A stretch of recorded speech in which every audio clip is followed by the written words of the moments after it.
네, 안녕하세요. 신박사 인사드리겠습니다. 2021년 8월 28일 토요강좌 시간입니다. 한 주 쉬었죠? 네, 지난주에는 좀 장세에 대한 어떤 깊이 있는 고민, 분석을 하기 위해서 한 주 쉬었고요. 이번 주는 제가 앞으로 좀 유망해질 거라는 업종, 대표적으로 이제 건설 쪽하고 이제 음식료 쪽이 있는데요. 성장 섹터 제외하고, 그 중에서 이제 음식료 업종에 대해서 한번 짚어보도록 할게요. 몇 개 기사하고 또 리포트 체크하면서 제 생각도 같이 담아드리도록 하고요. 사실 굉장히 확실성이 높은 그런 투자 전략, 투자 업종이라고 생각해요.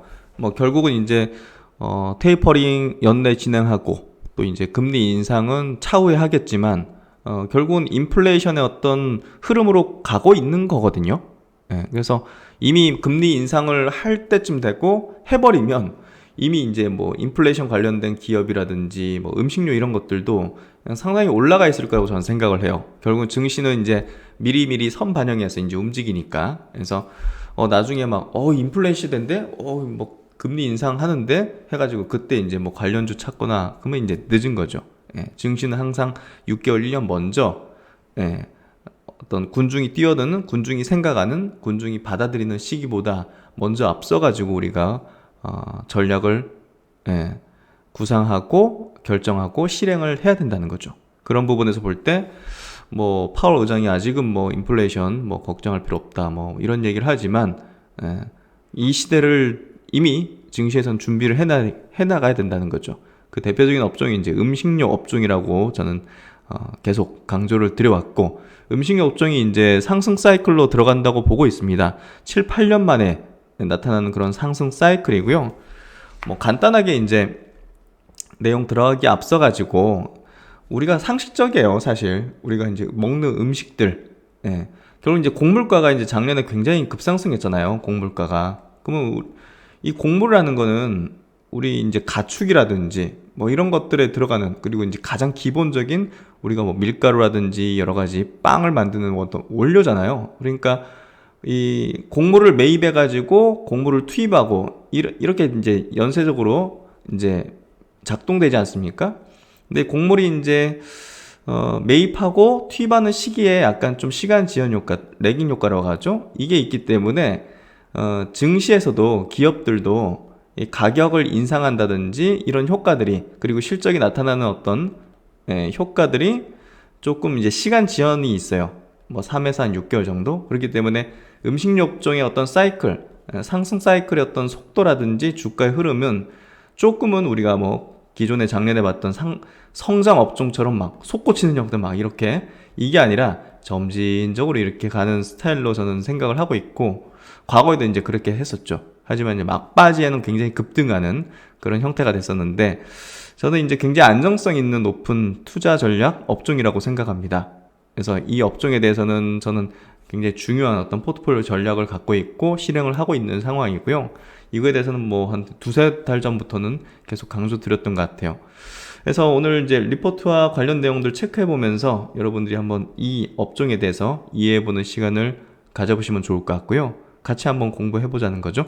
그리고 이제 이견 없는 대장주, 두 종목이 있습니다. 그래서 그 두 종목에 대해서도 간략하게 체크해드리는 그런 시간 같이 가져보도록 하겠습니다.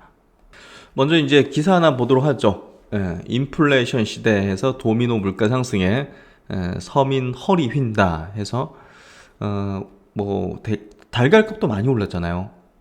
이제 가정에서 이제 그 주부분들께서 더 확실하게 이제 와닿으실 건데, 계란 가격도 좀 올랐고 뭐 고기 가격, 미트플레이션, 우유 가격까지 이제 상승하는 밀크플레이션 우려해서 지금 기본적인 우리 이제 뭐 음식료 쪽에서 가장 기본적으로 달걀 뭐 항상 먹잖아요. 그리고 우유 항상 먹고 고기, 채식 주지 않으면 고기 이제 뭐 돼지고기, 소고기, 닭고기 이런 것들 그래도 꾸준하게 먹잖아요. 그러니까 가장 기본적인 어떤 음식료의 어떤 잣대인데, 이런 것들이 상승하면 연쇄적으로 이제 아니 우유값 상승하면 빵 가격도 상승하겠죠. 빵 만들 때 막 우유 들어가고 하니까 그렇잖아요. 피자 뭐 여러 가지, 달걀도 마찬가지죠. 기본적인 뭐 빵, 뭐 파스타, 뭐 정말 외시까지 막 올라가고 하잖아요. 그러니까 이게 점진적으로 이렇게 올라가는 거예요. 예, 연쇄적으로 이제 단계별로.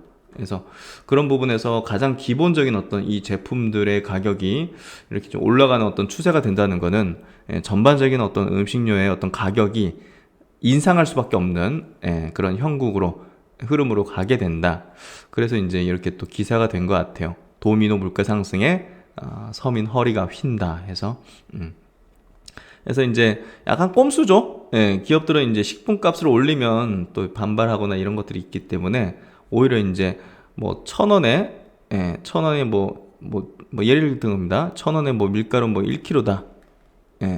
근데 야 이거 1,000원을 1,200원으로 올리면 좀 저항할 수 있으니까 1,200원으로 1,000원으로 그대로 하되 뭐 0.8kg 뭐 이렇게 한다든지 뭐 과자나 이런 것들이 좀 그런 경향이 있잖아요. 그래서 이런 슈링크플레이션이라고 합니다. 이런 거를. 그래서 이런 것까지 좀 기업들이 좀 하는 그런 어떤 형국이 되고 있는 것 같고요.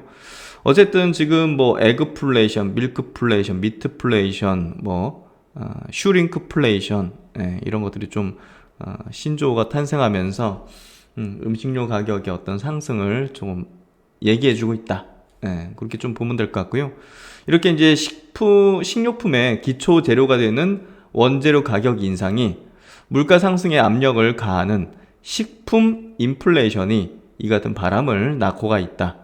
연초 에그플레이션 논란에 이어서 하반기에는 미트플레이션, 밀크플레이션이 물가 상승 바람을 타고 유행어로 부상했다. 최근에는 원재료 가격 인상으로 인해서 식품값을 올리는 대신 제품 용량을 줄이는 슈링크플레이션까지 가세하는 형국이다. 정부의 인플레이션 잡기 정책이 한계에 달하면서 벌어지는 유행 현상이라는 지적이 나온다. 그리고 이제 코로나19로 인해 가지고 고기 가격이 이제 상승하는데 그 육류를 많이 생산하는 대표적인 기업이 미국과 브라질인데요. 여기가 이제 연이어서 좀 공장을 폐쇄하고 이동마저 제한하면서 육류 가격이 큰 폭으로 뛰자 이제 미트플레이션의 신조어가 이제 만들어지고 있는데요. 국내에도 이제 고기 가격이 상승하고 또 아프리카 돼지 열병 이런 것들 때문에 돼지고기 가격이 뭐 계속적으로 자극받는 그런 상황인 것 같습니다. 최근 인상된 원우 가격은 밀크플레이션 우려를 낳는다. 우유 가격이 이제 오르면서 원유가 사용되는 뭐 유제품, 아이스크림이나 뭐 커피, 뭐 이런 거 있죠. 요플레, 제과, 제빵 등 먹을거리 가격이 줄줄이 오르는 것은 시간 문제이기 때문이다. 해서 이런 모습들이 지금 계속 나오고 있다. 그래서 이제 신한증권에서 나온 리포트를 한번 체크해 드리겠습니다. 여기 리포트 내용이 상당히 좋더라고요.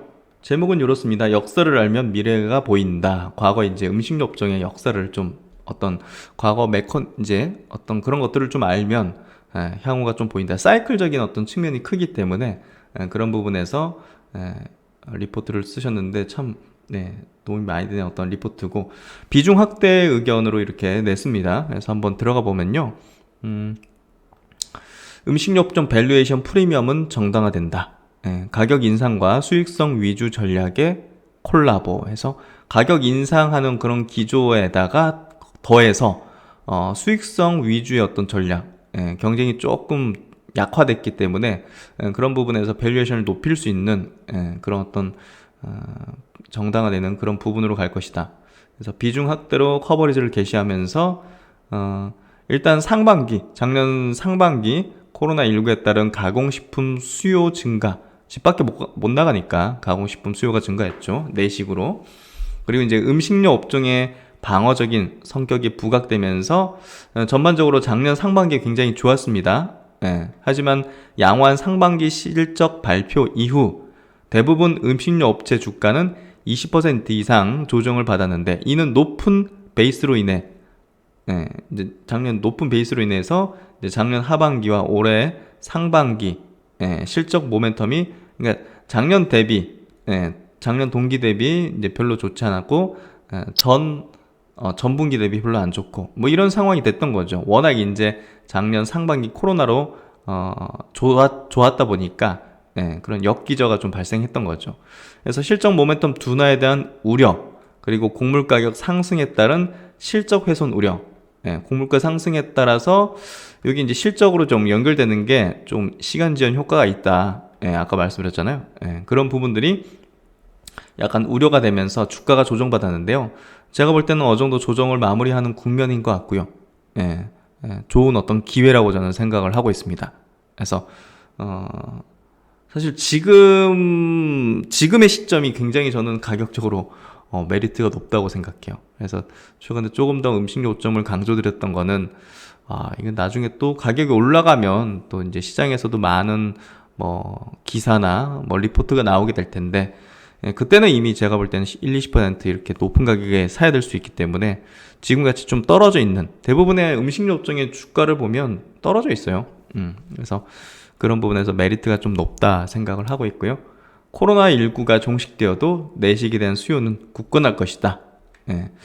이게 이제 이 코로나19가 일상생활로 좀 자리 잡았고 이게 뭐 팬데믹이 아니라 이제 엔데믹으로 간다는 측면에서 볼 때 이게 가공식품이라든지 HMR을 한번 이용하면 지금 뭐 온라인에서도 정말 뭐 밀키트 이런 것들 엄청나게 많이 이제 탄생했잖아요. 만들어지고 있고. 그래서 온라인에서 팔고.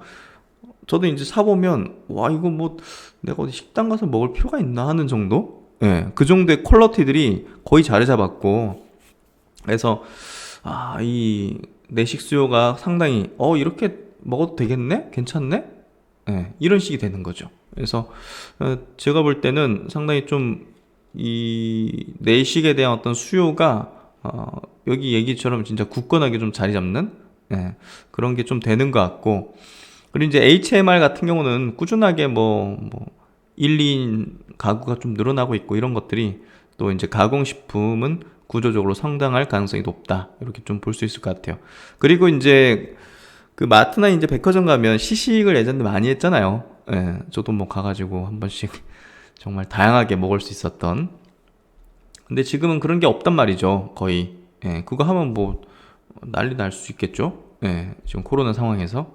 그래서 그런 거 하다가 이제 뭐 전염된 케이스도 그때 보도됐던 것 같은데, 어쨌든 오프라인 채널에서 최소한의 검증 활동인 시식이 굉장히 최소화되고 축소가 되면서 결국은 시니어층, 이제 장년층, 5, 60대 이상의 어떤 시니어층이 이 간편식의 주요 소비층으로 부상을 하고 있는 점이 대형 브랜드로의 쏠림 현상을 가속화할 수 있다. 예를 들면 뭐 CJ 쪽이라든지 피코크라든지 뭐 이런 대형 브랜드 쪽으로 그냥 계속 쏠림 가속화할 수 있다. 이와 동시에 대다수의 기업들이 수익성 위주의 경영 전략을 꾀하여 전반적인 업계 경쟁이 완화되고 있다. 이외에도 지난해 폭발적으로 증가했던 수출 모멘텀이 올해도 이어질 것으로 판단한다. 해외 시장에서의 성공은 코로나19에 따른 일시적인 것이 아닌 한국 제품에 대한 선호가 높아짐에 따라 구조적이고 장기적인 변화이기 때문이다. 그래서 지금 CJ 제품들 뭐 비비고라든지 이런 것들 같은 경우는 지금 해외에서 굉장히 한국에 대한 코리안 푸드라는 그런 부분에서 굉장히 좀 선호도가 높아지고 있고, 사실 우리 뭐 BTS라든지 뭐 블랙핑크라든지 정말 한류의 어떤 스타들, 이미 한류라고 표현하기 넘어서는 그냥 옛날에 그냥 뭐 비틀즈 같은 어떤 그런 위상을 차지하고 있는 그런 부분이기 때문에 코리아에 대한 어떤 코리언에 대한 어떤 그 이미지 선호도가 굉장히 높아졌죠.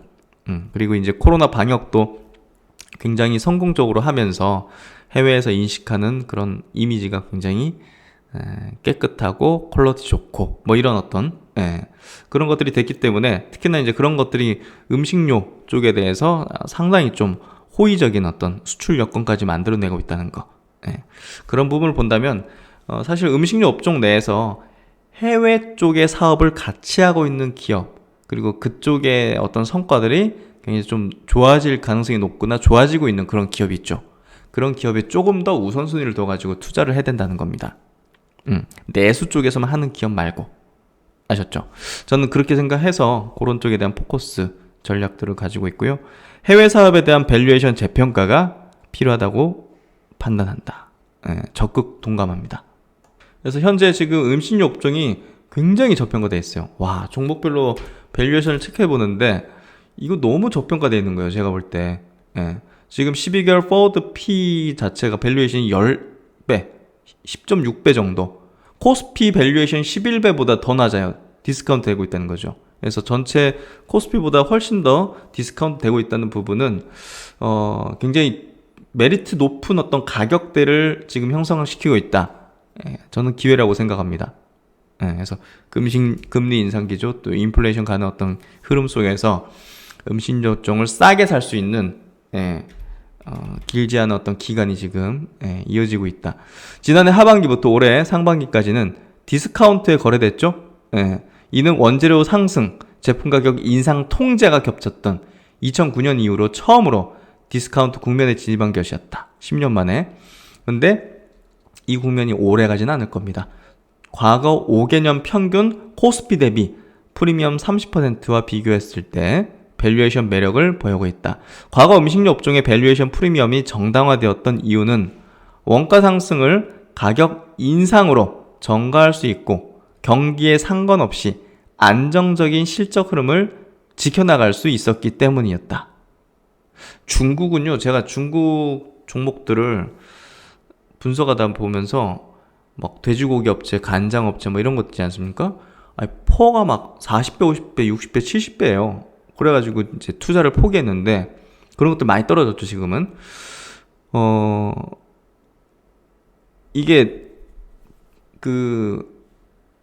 시클리클하지 않게 어떻게 보면 이제 안정적인 실적을 좀 이어나갈 수 있는 그런 업종이잖아요. 그렇기 때문에 중국에서도 높은 펄을 받았지 않았을까 하는 생각이 드는데, 뭐 국내도 이제 평균 5년 정도 이렇게 보면 코스피 대비해서 좀 프리미엄을 받고 있었다는 거죠. 근데 처음으로 2009년 이후로 처음으로 디스카운트 국면에 작년 하반기, 올해 상반기에 들어가 있었다는 거죠.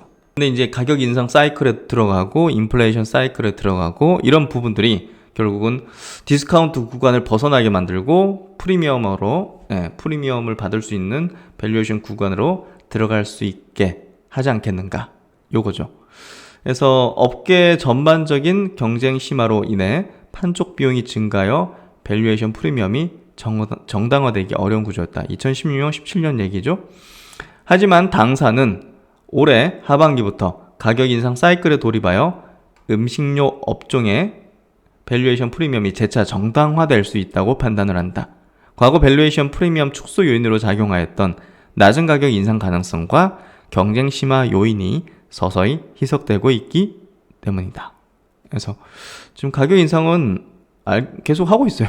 예.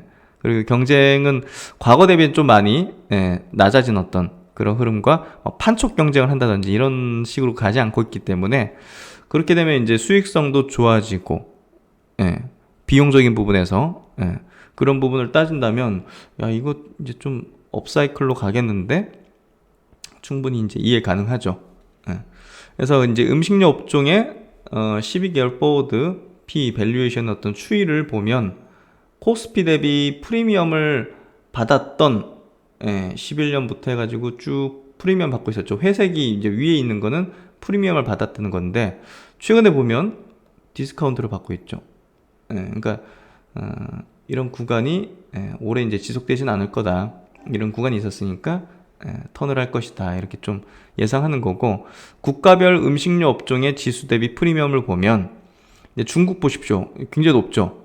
지수보다 음식료 업종이 훨씬 더 높은 프리미엄을 받고 있다는 거예요. 이렇게 100% 넘게, 100% 내외 정도. 그러니까 너무 좀 과도하다는 생각이 들더라고요. 근데 이제 미국, 일본, 한국 보십시오. 지수 대비 굉장히 좀 지수 정도 혹은 지수보다 낮은, 미국하고 한국은 요 이제 0 밑이면 이제 지수보다 낮은 디스카운트를 받고 있다는 거죠. 그래서 미국도 디스카운트 영역이네요. 그래서 이제 음식료 업종의 히스토리, 이제 과거 어떤 지수 궤적을 우리가 한번 보면, 여기 진하게 파란색이 이제 음식료 업종 지수 흐름이고요. 코스피 지수는 이렇게 회색 선으로 되어 있는데, 음식료 업종이 조금 이제 밸류 프리미엄을 좀 높게 받았죠. 특히나 이제 언제 업사이클이 이렇게 상승 사이클을 보였나 보면 제품 가격 인상 사이클에서 이제 주로 이제 그랬죠. 예, 여기서도 보시면 제품 가격 인상 사이클에서 그래서 지금이 그런 시즌으로 좀 들어가고 있다. 예, 이렇게 좀 해석해 볼 수 있다는 그런 내용으로 보시면 될 것 같고요. 그래서 이제 음식료 가격은 한꺼번에 막 이렇게 막 인상시키기 좀 어려운 어떤, 예, 왜냐면 생필품이잖아요, 필수. 이러다 보니까 또 정부의 어떤 입김들도 좀 작용하고 그런 부분에서 볼 때 일단은 뭐 통상적으로 음식료 업체들은 3에서 4년의 사이클을 두고 가격 인상을 단행한다고 합니다. 마지막 가격 인상이 2018년 상반기였다는 점과 지난해 연말부터 국제 곡물 가격 상승에 따른 투입 원가 부담이 이제 이번 2분기부터 본격화된다는 점을 감안하면, 그러니까 이제 곡물가가 이제 상승하더라도 바로 이제 원가 부담이 되는 게 아니라 이미 어느 정도 재고를 갖고 있잖아요. 예. 그 옥수수라든지 뭐 밀이라든지. 근데 이제 이게 한 3에서 6개월 정도 지나면 재고가 이제 뚝 떨어지겠죠? 예. 그러면 이제 요 올라 있는 곡물가를 이제 곡물 가격으로 이제 가져와야 되잖아요. 그러니까 그런 것들은 이제 가격 인상을 안 할 수가 없는 거죠. 그래가지고 이제 제분 업체라든지 이런 데서 이제 가격을 인상하기 시작했다는 거, 2분기부터. 그래서 그런 부분들이 이제 뭐 빵 가격, 뭐 커피 가격, 뭐 라면 가격 인상으로 나타나고 있잖아요. 그래서 이게 연쇄적으로 이렇게 약간 시간 차를 두고서 발생되고 있다. 그리고 음식료 업체들도 가격 인상을 뭐 1년에 그냥 확 다 올려버리는 게 아니라 3에서 4년 정도 그 저항을 좀 최소화하기 위해서.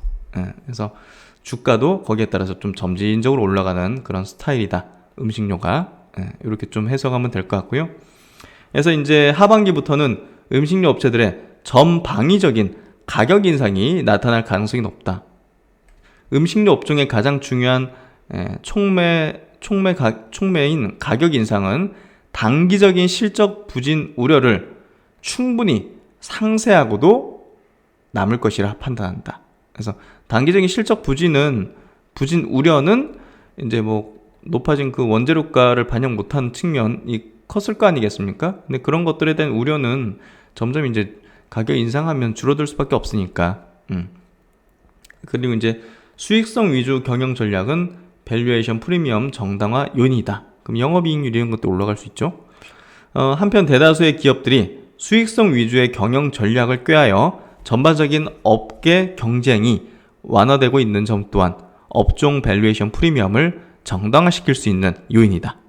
국내 1위 종합식품회사인 CJ제일제당이 2019년 하반기부터 매출 점유율보다는 수익성에 초점을 둔 경영 전략으로 선회하였고 다른 기업들 역시 불필요한 판촉 활동을 줄이고 있다. 이러한 판촉 강도의 완화는 가공식품뿐만 아니라 다른 카테고리로도 확장되고 있어서 음식료 업종 전반적인 경쟁 완화가 수익성 개선을 이끌 것으로 기대가 된다. 그래서 이런 어떤 요 요인이 두 가지를 가장 중요하게 보는 것 같아요. 여기 이제 연구원님은 가격 인상 그리고 수익성 위주 경영 전략 이런 게 이제 밸류에이션을 높일 수 있는 그런 주 요인이다. 그래서 이제 최근에 보시면 CJ제일당 주가가 진한색 파란 그리고 영업이익률 추이가 이렇게 회색인데요. 영업이익률 추이가 이렇게 좀 올라가죠. 뭐 한 3, 4% 하다가 지금은 7, 8% 정도. 그리고 이제 다른 어떤 음식료 업체들도 보시면 이 회색은 오뚜기, 초록색은 대상, 풀무원, 동원 F&B도 점진적으로 올라가는 어떤 형태죠. 수익성이 좋아지고 있는 거죠. 그래서 코로나19 종식 후에도 온라인 채널 위주의 마케팅 활동이 이어질 것이다. 그래서 지금 온라인에서 활동하는 게 굉장히 많아요. 이 마케팅적인 어떤 것들이. 요즘은 그 먹방에도 후원을 해가지고 막 제품들을 홍보하고 이렇게 마케팅 전략을 짜잖아요. 그래서 그런 부분에서 막 크리에이터들이라든지 인플루언서들에게 광고 의뢰를 하면서 그런 마케팅으로도 많이 하는 것 같아요. 오히려 이제 오프라인으로 이제 마케팅 하는 것보다 훨씬 더 적은 비용이 들면서 지금 어떤 트렌디하게 더 높은 효과를 낸다고 보는 거겠죠. 특히 이제 코로나19 장기화로 대형 유통 시설 내 시시코너 운영이 중단되면서 전통적인 오프라인 마케팅이 제대로 역할을 못하게 되었는데, 이를 계기로 음식료 기업들은 오프라인 채널에서는 선택과 집중을 통한 제한적인 판촉 활동을 실시하고 온라인 채널에서 마케팅 활동을 강화하며 전반적인 판촉 비율을 관리하고 있다. 코로나19가 종식되고 마케팅 활동의 정상화가 이루어진 이후에도 현재와 같은 온라인 채널 위주의 마케팅 활동 기준은 유지될 것으로 전망되죠. 이거 성과 괜찮은데?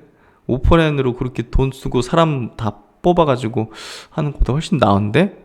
그러면 이제 그 오프라인 기조의 어떤 마케팅 전략은 굉장히 좀 회복되기보다는 이제 그렇게 좀 안 되겠죠, 많이. 그래서 여기도 보시면 시시코너가 사라진다. 이런 거 이제 요즘 잘 없잖아요.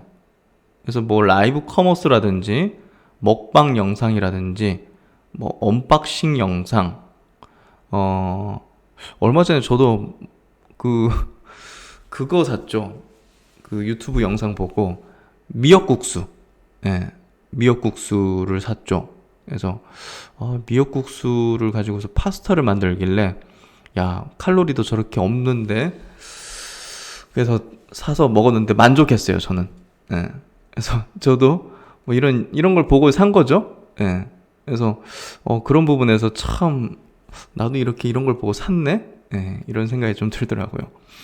그리고 이제 레시피나 요리하는 어떤 영상들, 뭐 예를 들면 뭐 백종원 뭐 이런 유튜브 보면 막 그 만드는 거 보면 그거 사가지고 만들고 싶잖아요. 그런 것들. 뭐 인스타나 이런 데 보면 이제 SNS 쪽이나 사진, 글, 뭐 이런 것들, 체험식 식단. 그래서 과거하고 다른 어떤 마케팅의 어떤 부분들이 좀 달라진 걸 확실히 느끼죠. 그래서 이런 것들을 보고서 식품 구매 경험이 점점 늘고 있다는 거예요. 있음 이렇게. 그래서 저도 하물며 있습니다. 그래서 이제 곡물 가격 상승과 가격 인상 사이클 돌입해서 지난 6년간 곡물 가격은 추세적인 하락을 거듭해왔죠. 이제는 뭐 올라갈 타이밍이 사이클이 좀 도래했다 보면 될 것 같고요. 유가 하락에 따른 바이오 에탄올 수요 감소, 양호한 작황, 풍부한 재고, 단위 면적당 생산성 증대, 이런 걸로 인해 가지고 추세적인 하락을 6년이나 했습니다. 근데 이제 2000년 중반부터 코로나19로 인해서 주요 국가들이 곡물 수출을 중단하려고 결정했고요. 주요 생산국의 작황 부진, 뭐 이런 기사들 많이 나왔죠. 그리고 지금 뭐 이상 기온이 막 계속 발생하죠. 막 유럽도 그렇고 러시아도 그렇고, 유럽 막 1000년 만에 폭우, 뭐 일본도 뭐 폭우 엄청나게 심했잖아요. 뭐 러시아는 지금 뭐 일광욕을 하는 그 추운 나라에서. 그래서 이제 지금 뭐 작황이 조금 부진하는 그런 모습들이 좀 나오고 있고, 이런 것들이 공급 요인에서 좀 악영향을 주고 있죠. 곡물가가 상승하는데 영향을 미치고 있고, 그리고 이제 중국 아프리카 돼지 열병 안정화에 따라서 돼지 사육 두수가 빠르게 회복되어 곡물 가격 강세가 지속이 되었다. 2000년 옥수수, 소맥, 대두, 원당의 상승률은 각각 21%, 14%, 37%, 11%였고, 올해도 이제 연간으로 환산해서 17, 3, 42%. 작년에 덜 오른 게 많이 올랐고, 그렇죠? 작년에 많이 올랐던 게 덜 올랐네요. 키 맞추기도 하네요, 여기서. 그러니까 대체적으로 이 가장 기초적인 어떤 원재료가 또 상승 기조에 있다는 겁니다. 그래서 원재료 단가 상승에 따라서 수익성 악화에 직면할 수밖에 없기 때문에 향후에 가격을 인상할 수밖에 없다. 곡물의 투입 시기는 매입 시기 대비 약 3에서 6개월 정도의 레깅 효과, 시간 지연 효과가 있다는 점을 감안하면 1차 소재 식품 업체들은 뭐 제분업체라든지 이런데 이미 원재료 투입 단가 상승에 따른 수익성 악화에 직면한 상황이다. 그래서 올해 1분기 소재 식품 기업들이 물량 할인 금지, 리베이트 최소화 등을 통해서 원가율 상승에 대응했고, 2분기부터는 감내하기 어려운 수준에 직면하면서 가격 인상 통보를 하고 있죠. 설상가상으로 장바구니 물가 상승세, 물가 역시 치솟고 있다. 지난달 소비자 물가 지수 상승률은 전년 대비 2.6%로 이런 것들 좀 이제 물건을 이제 많이 사신 분들은 체감적으로 느낌이 오실 거예요. 한국은행의 물가 안정 목표 2%를 넘어섰습니다. 예, 인플레이션이 진행되고 있다는 거예요. 한국은행이 그냥 뭐 금리를 뭐 그렇게 막 이번에 올리고 또 연내로 한 번 더 올릴 거로 전망하는 게 그냥 그런 게 아닙니다. 예. 그래서 최근에 이제 국내 폭염이 이어지면서 농작물 작황 부진, 가축의 폐사가 발생하고 있고 추석 명절 및 재난지원금 지급에 따라 수요 증가 원인에 따른 농축수산물 물가는 당분간 상승세를 유지할 전망이다. 그래서 이제 CPI 소비자 물가 증감률 대비해서 지금 농축산물, 채소, 계란, 육류 뭐 이런 것들 물가지수 증감률은 월등히 높습니다. 지금 이렇게 보면 여기 근데 깐 마늘이 왜 이렇게 올랐죠? 이게 깐 마늘이 초록색인데 유독 많이 올랐네요. 와, 이게 하여튼 뭐 지금 이 식재료 가격이 이제 많이 올라가고 있는 게 뚜렷하게 지금 나타나고 있고요. 곡물가 상승에 따른 수익성 악화는 가격 인상 명분을 제공할 수밖에 없다는 거죠. 역설적으로 곡물 가격의 가파른 상승이 음식료 업체들의 제품 가격 인상에 대한 명분을 제공하고 있다. 곡물 가격 상승에 따라서 1차 소재 식품 업체들이 가격을 인상하게 되면 뭐 밀가루 가격 올리고 뭐 옥수수 가격 올리고 뭐 이렇게 하면 어떻게 하겠어요? 뭐 가공식품 업체들 역시 원가 압박에 직면하면서 이렇게 그 오뚜기처럼 이렇게 라면 가격 인상하는 거죠. 제품 가격을 인상시키게 된다. 통상적으로 음식료 업체들은 정부의 규제나 소비자 저항 등의 원인으로 3에서 4년의 사이클을 두고 가격 인상을 단행한다. 앞서 언급한 것처럼 2분기부터 원가 보듬이 본격화된다는 점과 마지막 가격 인상이 2018년 상반기였다는 점을 감안하면 올해 하반기부터는 음식료 업체들의 전방위적인 가격 인상이 나타날 가능성이 높다. 제품 가격 인상 이후 곡물 가격이 안정화되면 마진 스프레드가 늘어나서 기업의 매출 총이익과 영업이익이 큰 폭으로 증가하게 되죠. 과거 2012년, 2013년 가격 인상 사이클 이후 2014, 15년 이때 음식료 업체들 엄청나게 폭등했습니다. 곡물 가격 하향 안정화 구간에 음식료 기업들의 이익이 큰 폭으로 증가했죠. 가격 인상했다 해서 곡물가 올라가가지고 가격 인상했는데 그 뒤로 곡물가 빠졌어요. 그럼 라면 가격 올려놓고 빵 가격 올려놓고 그거 안 내려가잖아요. 그러면 이익이 어떻게 됩니까? 큰 폭으로 증가했죠. 내년 상반기까지 이어질 가격 인상 사이클 이후 23년까지는 이익 개선이 본격화될 수 있다. 좀 중장기적으로 이 가격 인상 사이클과 함께 주가도 점진적인 어떤 우상향을 보일 가능성이 저는 높다고 생각합니다. 그래서 이제 올해 들어서도 이미 이런 업체들 보십시오. 올해 들어서도 2021년 뭐 코카콜라도 뭐 가격을 올렸고, 뭐 혜태, 동아 오츠카 이런 음료도 이제 많이 올렸네요. 평창수가 100원 올렸네.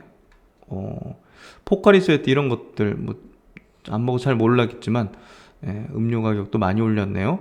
롯데실성도 평균 사이다 등 음료를 4.7% 올렸고요. 샘표, 이거 뭐 콩 가격도 많이 올랐으니까 대두 가격.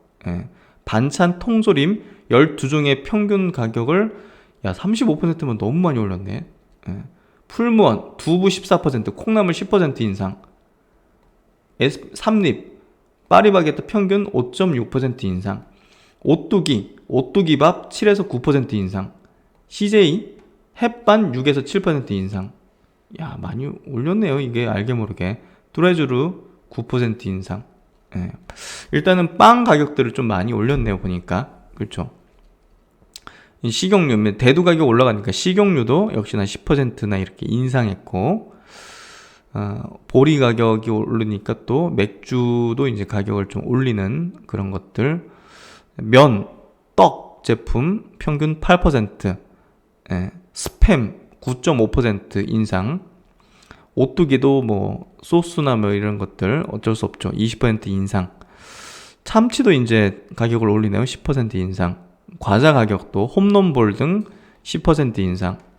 오뚜기도 진라면 등 라면 가격 11% 인상. 농심 6.8% 가격 인상. 그래서 계속적으로 올려왔네요. 그래서 하반기에는 이런 것들이 또 다른 전방위적으로 올라갈 가능성이 높을 것 같습니다. 그래서 이제 과거와 다른 은신료 업종 투자 포인트 성격이다. 2013년 이후 저성장 시기 음식료 업종의 투자 포인트는 첫 번째, 점유율 경쟁에서 우위를 점할 수 있는 신제품의 출시에서 그때 막 허니버터치 막 이런 거 있잖아요. 그런 거 막 엄청나가지고 크라운 제과가 막 주가가 막 폭등하고 막 그랬었죠. 그리고 이제 두 번째, 제한적인 내수 성장을 타개하기 위한 해외 진출. 예, 막 오리온이라든지 농심도 막 중국 가가지고 홍콩 가가지고 라면 엄청나게 팔려고, 홍콩 가면 거기 뭐 그냥 그 뭐죠, 건물에 막 광고판이 막 농심께 엄청나게 붙어 있었죠. 하지만 지난해 코로나19 이후 브랜드 파워가 재차 중요한 이슈로 부각이 되었고, 곡물 가격 상승과 인플레이션 우려는 음식료 업종의 투자 포인트를 가격 정가력으로 변화시켰죠. 이는 과거 몇 년 동안의 투자 포인트와는 성격이 매우 다르다는 판단이다. 이건 사이클적이라는 거죠, 지금 이건. 이를 가장 극명하게 보여주는 사례가 바로 오뚜기의 라면 가격 인상이었습니다. 지금 국내 라면 2위 사업자인데 8월 1일부로 라면 가격 인상을 했죠. 2008년 이후 13년 만입니다. 도저히 이제 안 되는 거죠. 오뚜기가 뭐 가뚜기 진짜 정말 그렇게 서민을 위한 어떤 그런 경영을 좀 했다 이렇게 알려졌는데, 라면은 대표적인 서민 음식으로 정부에서도 물가 안정의 기초로 삼고 가격 문제에 개입하는 그런 품목이라고 합니다. 또한 오뚜기는 가격의 인상보다는 점유율 확대에 기반한 이 물량의 극대화 전략을 펼쳐왔던 기업이죠. 이렇듯 가격 인상에 가장 민감한 품목이었던 라면 가격의 인상은 현재 음식료 업종의 원가 상승 부담이 이미 감내하기 어려운 수준이란 것을 반증하며, 이를 통해 업계 전반적인 가격 인상 사이클의 트리거가 될 것으로, 방아쇠가 될 것으로 판단한다. 매우 합리적이고 논리적인 어떤 판단인 것 같습니다. 그래서 투자 전략 및 탑픽, 하반기부터 투자 매력도는 높아질 것이다. 제품 가격 인상, 경쟁 완화, 해외 시장 모멘텀 유지, 밸류에이션 매력, 4가지 핵심 포인트로 인해서 하반기부터는 투자 매력도가 높아질 것이다. 음식료 업종은 제품 가격 인상 사이클 돌입과 전반적인 경쟁 완화, 해외 시장에서의 모멘텀이 유지되는 한편 밸류에이션 매력도가 높아 하반기부터 투자 매력도가 높아질 것으로 판단한다.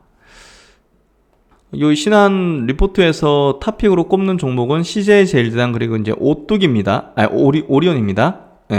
이 두 기업 모두 이제 여기에 가장 부합되는 종목이라고 분석하신 것 같고 아주 공감하고요.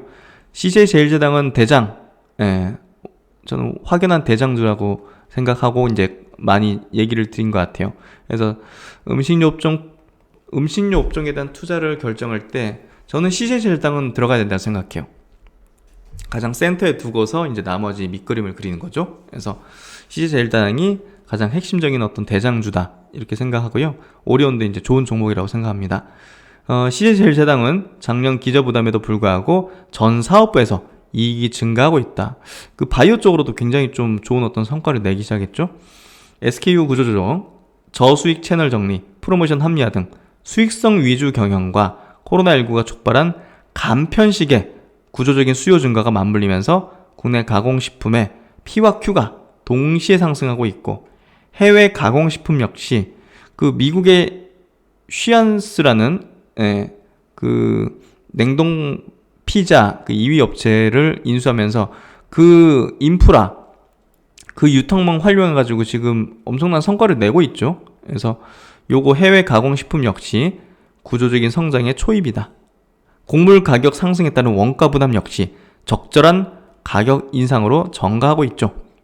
또한 아프리카 돼지 열병 영향 안정화 및 중국 돼지 사육 투수 회복 사이클 진입으로 바이오 사업은 올해 내내 강세를 보일 것이며 PHA와 같은 장기적인 신성장 동력 역시 긍정적이다.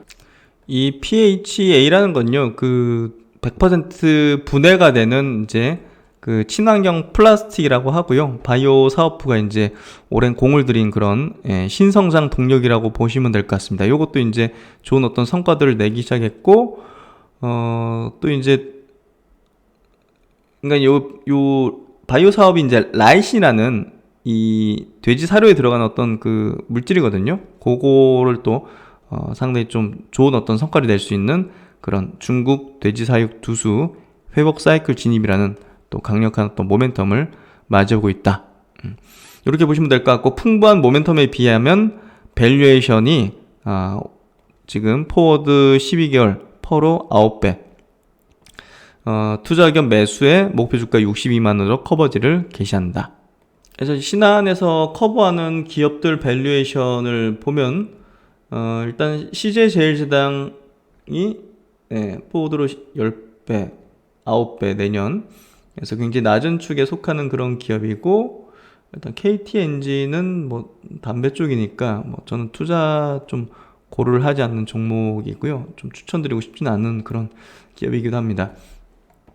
오리온 같은 경우는 뭐 CJ보다는 높은 편이긴 하지만 그래도 뭐 밸류ation 그렇게 높은 어떤 그런 평균적으로 높은 어떤 기업은 아니라고 생각되고요. 해외 확장력을 가지고 있는 기업으로서 메리트는 높을 것 같고요. 뭐니뭐 해도 대장은 CJ제일제당입니다. 이쪽에 대한 포커스로 저는 전략을 짜는 게 맞는 것 같고요. 그리고 하이트진료, 롯데칠성, 농심, 풀무원, SPG 삼립도 뭐 괜찮은 매력적인 밸류에이션을 갖고 있는 그런 기업이 아닌가 싶습니다. 그리고 이제 카카오페이 증권에서도 이제 음식료 커버 산업 리포트에서 보릿고개가 끝나고 음식료를 사야 할 때라고 하고 있습니다. 음식료 업종 높아진 실적 성장 가능성, 밸류에이션 매력도 부각이다 해서 최근에 이제 소비자 물가가 굉장히 높아지고 있기 때문에 뭐 결국은 가격 인상을 할 수 있는 그런 여건이 되고 있다, 이 얘기를 하는 거죠.